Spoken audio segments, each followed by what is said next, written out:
നാരായണ നാരായണ നാരായണ നാരായണ നാരായണ നാരായണ നാരായണ നാരായണ നാരായണ.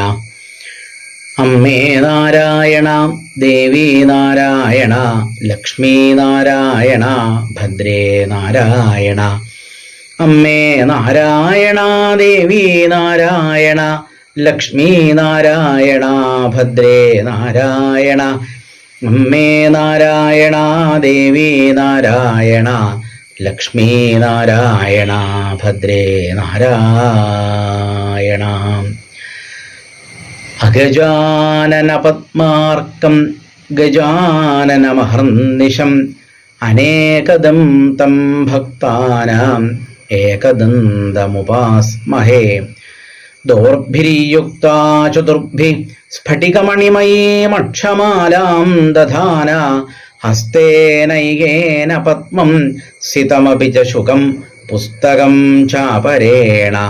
ഭാസാ കുന്ദേന്ദുശംഖസ്ഫടികമണിനിഭ ഭാസമാനാ സമാനാ സാ മേ വാഗ്ദേവതേയം ദിവസതു വദനേ സർവദാ സുപ്രസന്ന. അജ്ഞാനതിമിരാന്ധസ്യ ജ്ഞാനാഞ്ജനശലാകയാ ചക്ഷുരുന്മീലിതം യേന തസ്മൈ ശ്രീ ഗുരവേ നമഃ. എല്ലാവർക്കും നമസ്കാരം. നവരാത്രിയെക്കുറിച്ച് ചിന്തിക്കുകയാണ് അല്പനിമിഷം. നമ്മുടെ വേദങ്ങൾ, നമ്മുടെ ഉപനിഷത്തുക്കൾ, ഇവയിലെല്ലാം തന്നെ രണ്ട് കാര്യങ്ങളെ പറ്റിയാണ് സ്വതവേ പറയണത്. ഒന്ന് ജ്ഞാനത്തെക്കുറിച്ചാണ്, മറ്റൊന്ന് അജ്ഞാനത്തെക്കുറിച്ചാണ്. ലോകത്തിൽ മിക്കവാറും മനുഷ്യര് അജ്ഞാനത്തിൽപ്പെട്ട് ഉഴലുകയാണ് എന്നാണ് വേദത്തിൻ്റെ അഭിപ്രായം. സാധാരണ ജീവിതത്തിൽ മനുഷ്യൻ അനുഭവിക്കുന്ന പ്രശ്നങ്ങൾക്കൊക്കെ വളരെ ലളിതമായ പരിഹാരമാണ് വേദങ്ങളും ഉപനിഷത്തുക്കളും നമുക്ക് നൽകുന്നത്. അവ നമുക്ക് നൽകുന്ന ഏറ്റവും പ്രധാനപ്പെട്ട ഒരു ഉപദേശം അജ്ഞാനത്തെ നശിപ്പിച്ച് ജ്ഞാനമുണ്ടാക്കുക എന്നുള്ളതാണ്. വളരെ ലളിതമായി പറഞ്ഞാൽ മനുഷ്യൻ അനുഭവിക്കുന്ന മിക്കവാറും എല്ലാ ദുഃഖങ്ങൾക്കും കാരണം അവൻ്റെ അറിവില്ലായ്മയാണ്. അപ്പോൾ കൃത്യമായ അറിവ് നേടുന്നതോടുകൂടി അവൻ്റെ ജീവിത ക്ലേശങ്ങളെല്ലാം നശിക്കും. ഇതാണ് വേദങ്ങളുടെ സാരം. ഇതിൻ്റെ പിന്നാലെ വരുന്ന ഒരു ആഘോഷമാണ് ഈ നവരാത്ര വ്രതം. മലയാളികൾ നവരാത്രി എന്ന് പറയും, പക്ഷെ സംസ്കൃതത്തിൽ നവരാത്ര വ്രതം, വള്ളില്ലാണ്ടാണ് പറയുക. അപ്പോൾ ഈ നവരാത്ര വ്രതത്തെ പറ്റി നമ്മുടെ വേദങ്ങളിലും ഉപനിഷത്തുക്കളിലൊക്കെ സൂചനകളുണ്ട്. പുരാണങ്ങളിലേക്ക് വരുമ്പോൾ ദേവിയെ പറ്റിയുള്ള പുരാണങ്ങളിൽ, ദേവീഭാഗവതം മുതലായ പുരാണങ്ങളിൽ ഒക്കെ ഈ നവരാത്ര വ്രതത്തെ പറ്റിയുള്ള ധാരാളം സൂചനകളും മറ്റും കാണാനുണ്ട്. അപ്പോൾ നമ്മൾ കേരളീയരായ നമ്മളൊക്കെ ഈ നവരാത്രി, നമ്മൾ മലയാളത്തിൽ നവരാത്രി എന്നാണ് പറയാം. അപ്പോൾ ആ നവരാത്രി കാലത്ത് പലതരത്തിലുള്ള ഉപാസനകൾ ചെയ്യാറുണ്ട്, പലതരത്തിലുള്ള ആചാരങ്ങൾ ചെയ്യാറുണ്ട്. നമ്മുടെ ക്ഷേത്രങ്ങളിലൊക്കെ പലതരത്തിലുള്ള ഭാവങ്ങളിൽ ദേവിയെ പൂജിക്കാറുണ്ട്. അപ്പം അതിൽ ഒരു ഭാവമാണ് ഈ ദുർഗയുടെ 9 ഭാവങ്ങൾ. എനിക്ക് തോന്നുന്നത് ഏറ്റവും കൂടുതൽ ഭാവങ്ങളുള്ളത് ഈ ദേവി എന്ന് പറയുന്ന ഈ ശക്തിക്കാണെന്നാണ് എനിക്ക് തോന്നുന്നത്.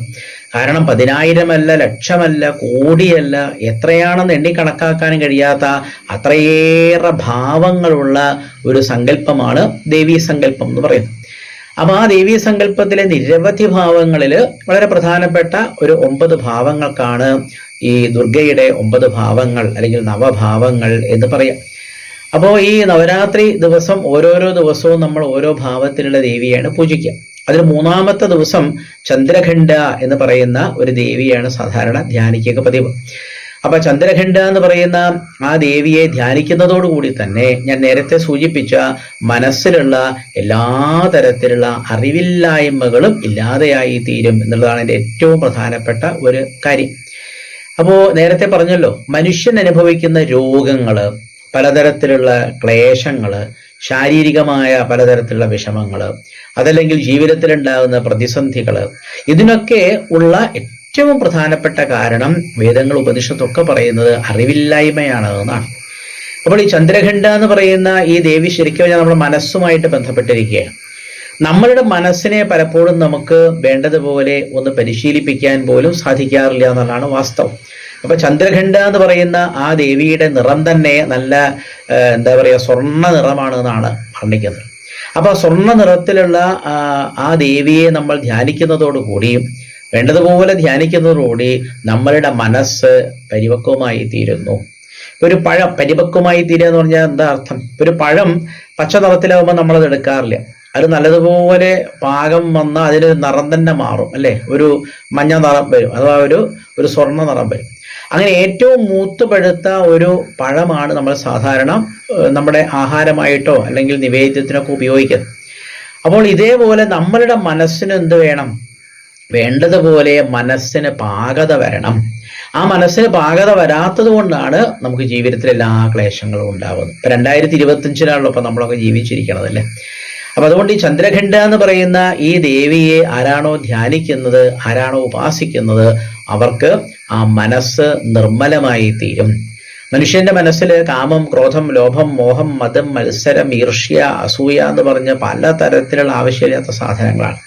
അപ്പൊ സാധാരണ ഇന്ദ്രിയങ്ങളിൽ കൂടിയാണ് നമ്മൾ മനസ്സിലേക്ക് എന്തെങ്കിലും നിക്ഷേപിക്കുന്നത്. അപ്പൊ നമുക്ക് 10 ഇന്ദ്രിയങ്ങളുണ്ട്.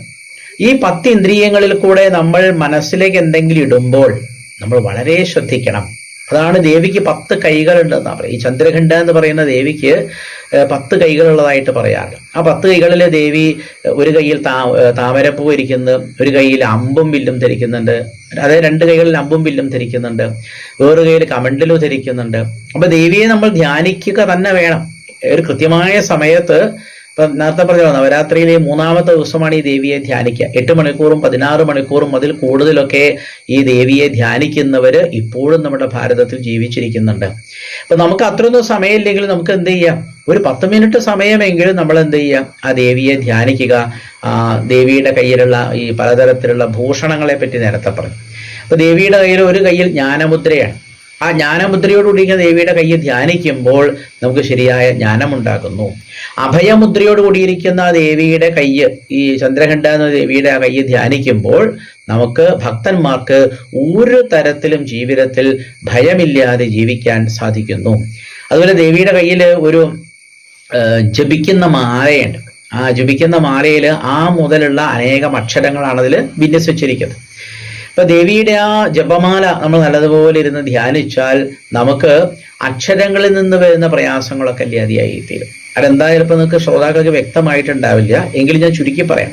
നമ്മൾ സാധാരണ നമ്മുടെ ജീവിതത്തിൽ നമ്മൾ നാവ് കൊണ്ട് ഉപയോഗിക്കുന്ന വാക്കുകള്, അക്ഷരങ്ങള്, വാക്യങ്ങള്, ഇതൊക്കെ മോശമായി തീരുന്ന സമയത്ത് നമ്മുടെ ജീവിതത്തെ ഇത് വളരെയേറെ സ്വാധീനിക്കും എന്നാണ് വേദങ്ങൾ പറയുന്നത്. അതുകൊണ്ടാണ് വേദമന്ത്രങ്ങളൊക്കെ ചൊല്ലുമ്പോൾ ഉച്ചാരണം വളരെ വളരെ വ്യക്തമായിരിക്കണം എന്ന് പറയുന്നുണ്ട് വേദങ്ങൾ.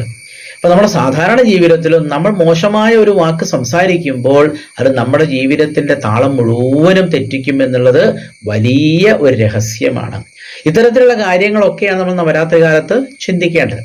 അപ്പൊ ദേവിയുടെ കയ്യിലുള്ള ജപമാല, അതിലുള്ള ആ മുതൽ ക്ഷ വരെയുള്ള ഓരോരോ അക്ഷരങ്ങളായി, ഞാൻ നേരത്തെ പറഞ്ഞില്ലേ 16 മണിക്കൂറൊക്കെ ധ്യാനിക്കുന്നവരുണ്ടെന്ന് പറയും. ഒരുപക്ഷെ കേൾവിക്കാർക്ക് അത്ഭുതം തോന്നും, വെറുതെ പറയാണോ തോന്നും. അങ്ങനെയല്ല.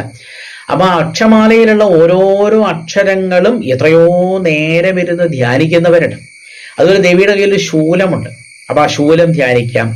നമുക്ക് പലപ്പോഴും ജീവിതത്തിൽ ഈ പുറമേ നിന്ന് പല ശക്തികളും വന്ന് നമ്മളെ എന്ത് ചെയ്യും? ഉപദ്രവിക്കും. അപ്പൊ നമ്മളെ പുറമേ നിന്ന് വന്ന് ഉപദ്രവിക്കുന്ന എല്ലാ ശക്തികളിൽ നിന്നും നമുക്കൊരു സംരക്ഷണ കവചം നിർമ്മിക്കുകയാണ് വാസ്തവത്തിൽ ശൂലം ധ്യാനിക്കുമ്പോൾ സംഭവിക്കുന്നത്. അപ്പൊ അതുകൊണ്ട് ഈ നവരാത്രിയിലെ ഈ 3-ാം ദിവസത്തിൽ ഉള്ള ഈ ചന്ദ്രഘണ്ഠ എന്ന് പറയുന്ന ആ ദേവിയെ നമ്മളൊക്കെ ധ്യാനിക്കണം. അപ്പൊ നവരാത്രി ഞാൻ നേരത്തെ പറഞ്ഞല്ലോ, നമ്മൾ സമയമില്ല എന്ന് പറഞ്ഞ് ഓടി നടക്കുന്നവരാണ് ഇന്ന് ലോകത്തുള്ളവർ മുഴുവനും. അപ്പൊ നമ്മൾ സമയം കണ്ടെത്തുക. ഏറ്റവും ചുരുങ്ങിയത് ഒരു 10 മിനിറ്റെങ്കിലും നമ്മൾ ഒരു ഭാഗത്തിരുന്ന് ആ ദേവിയുടെ ഭാവത്തെ ധ്യാനിക്കുമ്പോൾ നമുക്ക് നല്ല ധൈര്യമുണ്ടായിത്തീരുന്നു. ജീവിതത്തിൽ ഏറ്റവും പ്രധാനപ്പെട്ടതാണ് ധൈര്യം. ധീരതയുടെ ഒരു എന്താ പറയുക സൂചിപ്പിക്കുന്ന ദേവി കൂടിയാണ് ഈ ചന്ദ്രഘണ്ഠ എന്ന് പറയുന്ന ദേവി. ഏത് കാര്യത്തിലും നമുക്ക് എന്താ പറയുക ധൈര്യം വേണം. വിവേകാനന്ദ സ്വാമികളൊക്കെ പറയാറില്ലേ, ഈ ആത്മാവിനെ കിട്ടണമെങ്കിൽ നല്ല പോലെ ധൈര്യമുള്ളവർക്ക് മാത്രമേ ആത്മാവിനെ ലഭിക്കുള്ളൂ എന്ന് പറയും. അപ്പൊ ജീവിതത്തിൽ എപ്പോഴും 24 മണിക്കൂറും നമുക്ക് ഉണ്ടാവേണ്ട ഒരു ഗുണമാണ് ധീരത. എന്തിനേയും ധൈര്യത്തോടെ നേരിടാനുള്ള ഒരു ചങ്കൂറ്റം. അതൊക്കെ ഈ ചന്ദ്രഘണ്ഠ എന്ന് പറയുന്ന ദേവിയെ ധ്യാനിക്കുമ്പോഴാണ് ഭക്തന്മാർക്ക് ലഭിക്കുന്നത്. അതുപോലെ തന്നെ ഉത്സാഹം, അതുപോലെ തന്നെ നമുക്ക് പലപ്പോഴും ശാരീരികമായ വിഷമങ്ങളൊക്കെ ഉണ്ടാകും, സൗന്ദര്യമൊക്കെ കുറവാന്ന് നമുക്ക് തോന്നും അല്ലെ. അപ്പൊ നമ്മുടെ സൗന്ദര്യം കുറയാനുള്ള ഒരു കാരണം നമ്മൾ തന്നെയാണ്. നമ്മളുടെ ചിന്തകളും നമ്മുടെ പ്രവൃത്തികളും നമ്മളുടെ മനസ്സ് ഇതൊക്കെ മോശമാകുമ്പോഴാണ് നമ്മുടെ സൗന്ദര്യം കുറയുന്നത്. അപ്പൊ നല്ല സൗന്ദര്യം, ആത്മീയമായ സൗന്ദര്യം എന്ന് പറയുന്നത് ആന്തരികമായ സൗന്ദര്യമാണ്, ബാഹ്യമായ സൗന്ദര്യമല്ല. അപ്പോൾ ആന്തരികമായ സൗന്ദര്യം വർദ്ധിക്കുന്നവനാണ് ഏറ്റവും സുന്ദരനായ അല്ലെങ്കിൽ സുന്ദരിയായ ഒരാൾ. അപ്പൊ നമ്മുടെ ആന്തരികമായിരിക്കുന്ന ആ സൗന്ദര്യത്തില് എന്തൊക്കെ ഉണ്ടാവും? ക്ഷമ, ഉത്സാഹം, സ്നേഹം മുതലായിരിക്കുന്ന നിരവധി ഗുണങ്ങളാണ് നമുക്ക് ഉണ്ടാവുന്നത്. അപ്പൊ ഇങ്ങനെയുള്ള ക്ഷമ മുതലായിരിക്കുന്ന അല്ലെ സത്യസന്ധത മുതലായിരിക്കുന്ന അനേകം ഗുണങ്ങൾ ഒരു മനുഷ്യന്റെ ഉള്ളിലുണ്ടാകുമ്പോൾ ആ മനുഷ്യന്റെ ആന്തരിക തലം പൂർണ്ണമായിട്ടും സുന്ദരമായി തീരുന്നു. പിന്നെ ആ മനുഷ്യനെ തോൽപ്പിക്കാൻ ഈ പ്രപഞ്ചത്തിൽ ഒരു ശക്തിക്കും കഴിയുകയില്ല. അപ്പൊ ഇങ്ങനെ നവരാത്രിയിൽ ഓരോരോ ദിവസം നമുക്ക് ഓരോരോ ഭാവത്തിലുള്ള ആ ദുർഗയെ നമ്മളിങ്ങനെ ധ്യാനിക്കുകയാണ് ചെയ്യും. പിന്നെ ആ പൂജക്കുണ്ട്, പലതരത്തിലാണ് ഈ ദേവിയെ പൂജിക്കേണ്ടത്. ആ പൂജാവിധാനങ്ങളൊക്കെ നമ്മുടെ പുരാണങ്ങളിലൊക്കെ വളരെ വിസ്തരിച്ച് പറയുന്നുണ്ട്. സമയക്കുറവ് പോലും ഞാൻ അതിലേക്കൊന്നും പ്രവേശിക്കുന്നില്ല. ഏതായാലും ആ ചന്ദ്രഘണ്ഠ എന്ന് പറയുന്ന ആ ദേവിയെ ഒരല്പനേരം ഒന്ന് ചിന്തിക്കാൻ എനിക്ക് ഒരവസരം തന്ന ഇതിന്റെ പിന്നിൽ പ്രവർത്തിക്കുന്ന എല്ലാവർക്കും ഞാൻ എൻ്റെ കൃതജ്ഞത അറിയിക്കുകയാണ്. നമുക്ക് എല്ലാവർക്കും ആ ചന്ദ്രഘണ്ഠ എന്ന് പറയുന്ന ദേവിയെ ഉപാസിക്കാൻ സാധിക്കട്ടെ. നമ്മളുടെ മനസ്സ് ശുദ്ധമായി തീരട്ടെ, നിർമ്മലമായി തീരട്ടെ. ആ ഭഗവതിയുടെ അനുഗ്രഹം നമുക്ക് എല്ലാവർക്കും ഉണ്ടാവട്ടെ. ആ ദേവീ പാദങ്ങളിൽ നമുക്ക് ഭക്തിയും ശ്രദ്ധയും ഉണ്ടാവട്ടെ എന്ന് മാത്രം പറഞ്ഞുകൊണ്ട് ഈ വാക്കുകളെല്ലാം തന്നെ ആ ദേവിയുടെ പാദകമലങ്ങളോടെ പൂർണ്ണമായിട്ടും അർപ്പിക്കട്ടെ. സർവമംഗളമംഗല്യേ ശിവേ സർവാർത്ഥ സാധികേ ശരണ്യേ ത്രംബകേ ഗൗരി നാരായണി നമോസ്തുതേ. അമ്മേ നാരായണ, ദേവീ നാരായണ, ലക്ഷ്മീ നാരായണ, ഭദ്രേ നാരായണ.